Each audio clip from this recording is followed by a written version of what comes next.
Hello viewers, আসসালামু আলাইকুম। চলে আসলাম নতুন আরেকটা ভিডিও নিয়ে। আজকের ভিডিওতে শেয়ার করব কিভাবে মাত্র ৳৫০০ কম খরচ করে আমাদের এই পুরাতন ফ্রিজটাকে একদম নতুনের মতো করে ফেললাম। ভিডিওতে আপনারা যে ফ্রিজটা দেখতে পাচ্ছেন, এই ফ্রিজটার বয়স প্রায় ১২ বছর হতে চলেছে। আলহামদুলিল্লাহ আমার ফ্রিজটা খুবই ভালো পড়েছে। ফ্রিজটা সনি র‍্যাংস ব্র্যান্ডের। এত বছরে মাত্র একবার গ্যাস রিফিল করতে হয়েছে। এছাড়া আর কোনো সমস্যা ফ্রিজটায় হয় নাই। কিন্তু সমস্যা যেটা হয়েছে সেটা হলো ফ্রিজের ডোরের বাইরের অংশে মানে কিছু অংশে মরিচা পড়ে একেবারে বাজে একটা অবস্থা। ক্লিন করার অনেক চেষ্টা করেছি। কিন্তু যেহেতু মরিচা পড়ে গেছে তাই এগুলো ক্লিন হয় না। আর যেহেতু ফ্রিজটা পুরোই ভালো তাই চেঞ্জ করে অযথা টাকা নষ্ট করার ইচ্ছা আমার নাই। তাই ভাবলাম অযথা হাজার টাকা নষ্ট না করে এটার লুক চেঞ্জ করা যাক। বিশ্বাস করেন এত অল্প টাকায় এত সুন্দর লুক চেঞ্জ হবে এটা আমার ধারণার বাইরে ছিল। যাই হোক, আমি অনলাইনে একটু ঘাটাঘাটি করে দেন চলে গেলাম স্টিকার পেপার কিনতে। আমরা স্টিকার পেপার কিনতে এই শপটায় চলে আসি। এই শপটা হচ্ছে ঢাকা নিউ মার্কেট কাঁচা বাজারে। শপটার নাম এবং অ্যাড্রেস আমি ভিডিওতে দেখিয়ে দিচ্ছি। আপনাদের কারোর প্রয়োজন হলে একটু পজ করে দেখে নেবেন অথবা নক দেবেন, আমি ডিটেলস দিয়ে দেব।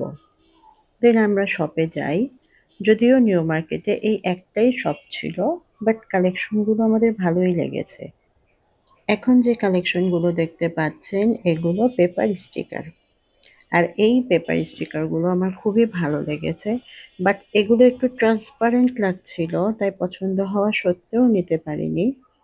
আমরা চাচ্ছিলাম লেমিনেটিং করা পেপারগুলো, যেগুলো পানি লাগলেও নষ্ট হবে না। ভিডিওতে এখন যে স্টিকার পেপারগুলো দেখতে পাচ্ছেন এগুলো বেশ সুন্দর, বাট এগুলো উপরে লেমিনেটিং নাই, মানে একটু কাগজ টাইপের। এই প্রিন্টটা কিন্তু বেশ সুন্দর, আমার তো বেশ ভালো লেগেছিল। বাট আমাদের ফ্রিজের সাথে এটা ম্যাচ হবে না তাই নেওয়া হয়নি। এই পেপারগুলো একটু ম্যাট টাইপের ছিল। এগুলো কিন্তু দেয়ালে বেশ সুন্দর লাগে, একদম টাইলসের মতো একটা ফিল দেয়। আর এগুলো ছিল একটু গ্লসি পেপার, একটু শাইনি। এগুলো বেশ সুন্দর ছিল। আসলে আমরা সবগুলো অপশনই ঘুরে দেখছিলাম। লেমিনেটিং পেপারের অপশন কিছুটা কম ছিল, তাই আমরা একটু ভালোভাবে খুঁজে দেখছিলাম কোনটা আমাদের ফ্রিজের সাথে ম্যাচ হবে। দেন আমরা এই পাশটায় চলে আসি, এগুলোও দেখি। আর এখন যেগুলো দেখতে পাচ্ছেন এগুলো কিন্তু বেশ পপুলার। আমরা বিভিন্ন শোরুম বা পার্লার বা শপে এই টাইপের পেপারগুলো দেখে থাকি। এই প্রিন্টগুলো কিন্তু বেশ সুন্দর, একটু ভাইব্রেন্ট কালার যারা চাচ্ছেন তারা দেখতে পারেন। ফাইনালি আমাদের চোখে এটা পড়ে এবং এটা আমাদের দুজনেরই খুব ভালো লাগে, তাই আমরা এটা সিলেক্ট করি। এটা সিলেক্ট করার রিজন হচ্ছে এটা আমাদের ফ্রিজের সাইড পার্টের সাথে বেশ সুন্দর ম্যাচ হবে। আর আমাদের ফ্রিজের সাইড পার্টগুলো যেহেতু একদম ফ্রেশ, তাই আমরা সাইড পার্টে কোনো পেপার লাগাবো না। আমাদের ফ্রিজের সাইজ ২ ফিট বাই ৫ ফিট। সেই হিসেবে আমাদের লাগতো ১০ স্কোয়ার ফিট, বাট আমরা ইচ্ছে করেই একটু বাড়তি এনেছিলাম। আমরা টোটাল ১২ ফিট আনি, যার দাম পড়ে ৳৪৮০। লেমিনেটিং পেপারগুলো ৳৪০ পার স্কোয়ার ফিট, আর যেগুলো লেমিনেটিং ছাড়া সেগুলো ৳৩০ থেকে ৳৩৫ পার স্কোয়ার ফিট। তো যাই হোক, এটা মাছ থেকে কাটতে আমাদের একটু প্যারা খেতে হয়েছিল। ফার্স্টে কাঁচি দিয়ে, দেন পেপার কাটার দিয়ে কাটতে গিয়েও আঁকাবাঁকা হয়ে যাচ্ছিল। এটার অবশ্য একটা ব্যাড ইমপ্যাক্টও পড়েছিল ফিনিশিংয়ে, সেটাও আপনাদের সাথে শেয়ার করব। কতক্ষণ ২ জনে প্যারা খাওয়ার পর বাসায় অনেক খোঁজাখুঁজি করে একটা স্কেল খুঁজে পাই। স্কেল ধরে পেপার কাটার দিয়ে টান দিতেই খুব সুন্দর করে কেটে যায়। এই যে আমরা আমাদের ফ্রিজের সাইজ অনুযায়ী ২ টুকরো করে কেটে নিয়েছি। আপনারা আপনাদের ফ্রিজের মাপ অনুযায়ী যতটুকু প্রয়োজন কেটে নেবেন। আর যদি সলিডভাবে লাগানো যায় তাহলে খুব ভালো একটা ফিনিশিং আসবে। এখন আপনাদের দেখিয়ে দিচ্ছি পেপারটা কিভাবে খুলবেন। এই যে দেখেন স্টিকারের মতো দুটা পার্ট থাকবে। একটা পার্টে আঠা লাগানো থাকবে। এই যে আমরা কিছুটা অংশ একটু খুলে নিচ্ছি, দেন উপর থেকে একটু সেট করে নিয়ে আস্তে আস্তে একটা কাপড় দিয়ে চেপে বসিয়ে নিতে হবে। আমরা প্রথমে একটা কাঠ দিয়ে কাজটা করতে চাচ্ছিলাম। ভিডিওতে এমনটাই দেখেছিলাম, বাট কাঠ দিয়ে করতে গিয়ে দেখা গেল হালকা স্ক্র্যাচ পড়ে যায়। আবার পেপার একটু কেটে যাওয়ারও ভয় ছিল। তাই পুরো কাজটা আমরা কাপড় দিয়ে চেপে চেপে করেছি। আপনারা পেপার লাগানোর সময় একটু খেয়াল রাখবেন যেন ভিতরে বাতাস না থাকে। একটু একটু করে স্টিকার খুলবেন আর কাপড় দিয়ে চেপে চেপে বসাতে হবে। কাজের পুরো সময়টাই আমাদের ছোট ছেলেটা আমাদের সাথে ছিল। আসলে বাচ্চাদের কাছে সবকিছুই নতুন, তাই তাদের কিউরিওসিটিও বেশি থাকে। আর যা সে চোখে দেখবে তাই তার লাগবে। আমার কোনো কিছুই আমি জায়গা মতো পাই না। পুরো বাসা ওলটপালট করে রেখে দেয়। আর ওকে সাথে নিয়ে কাজ করতে গেলে ১০ মিনিটের কাজ আমার ১ ঘন্টা লেগে যায়। তারপরও কিছু করার নেই। বাসায় যেহেতু ছোট বাচ্চা আছে, ওকে সামলিয়েই সবকিছু করতে হয়।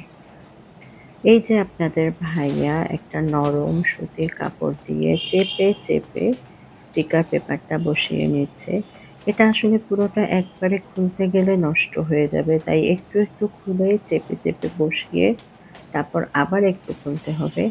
আর যদি কোথাও একটু বাতাস রয়ে যায় তাহলে একটু তুলে তারপর আবার সেট করতে হবে, যেন পরে এটা নষ্ট না হয়ে যায়। একটু ধৈর্য ধরে আস্তে আস্তে কাজটা করতে হবে, তাহলে কিন্তু ফিনিশিংটা খুব সুন্দর আসবে।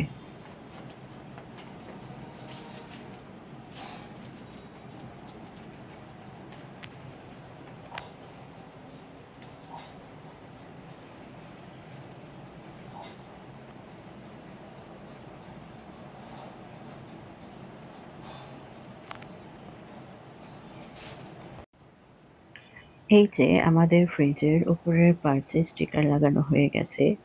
বেশ খানিকটা সময় লেগেছে করতে, বাট তারপরও ভালো হয়েছে। আর এটা হচ্ছে ফ্রিজের লোগোটা।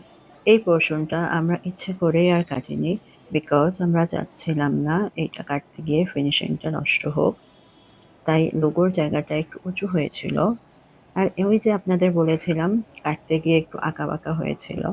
আবার সবথেকে কেনার সময় যখন কেটে দেয় তখনও একটু আঁকাবাঁকা হয়েছিল। সেইটার ইফেক্ট হচ্ছে হালকা এই ক্র্যাক লাইনগুলো।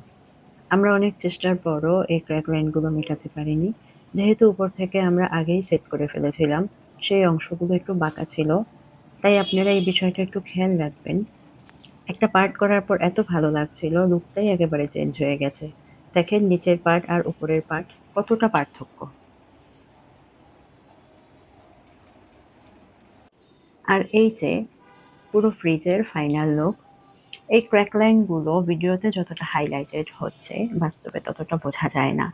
উপরের চাইতে অবশ্য নিচের পার্টের ফিনিশিংটা বেশি ভালো হয়েছিল। মানে আমার নিজের কাছে ব্যাপারটা খুব ভালো লাগছিল যে মাত্র ৳৪৮০ খরচ করে এত সুন্দর একটা লুক আসবে। দেখতে একদম নতুন ফ্রিজ মনে হচ্ছিল। ভিডিওটা ভালো লেগে থাকলে লাইক, কমেন্ট এবং শেয়ার করে দেবেন। আর আমার চ্যানেলে নতুন হয়ে থাকলে সাবস্ক্রাইব করে পাশে থাকবেন। নেক্সটে আপনারা কোন টপিকের উপর ভিডিও দেখতে চান আমাকে কমেন্ট করে জানাবেন। আমি চেষ্টা করব সেই টপিকের উপর ভিডিও তৈরি করতে। আর এই ভিডিওটা আপনাদের কেমন লাগলো আমাকে অবশ্যই জানাবেন। ভালো থাকবেন। আল্লাহ হাফেজ।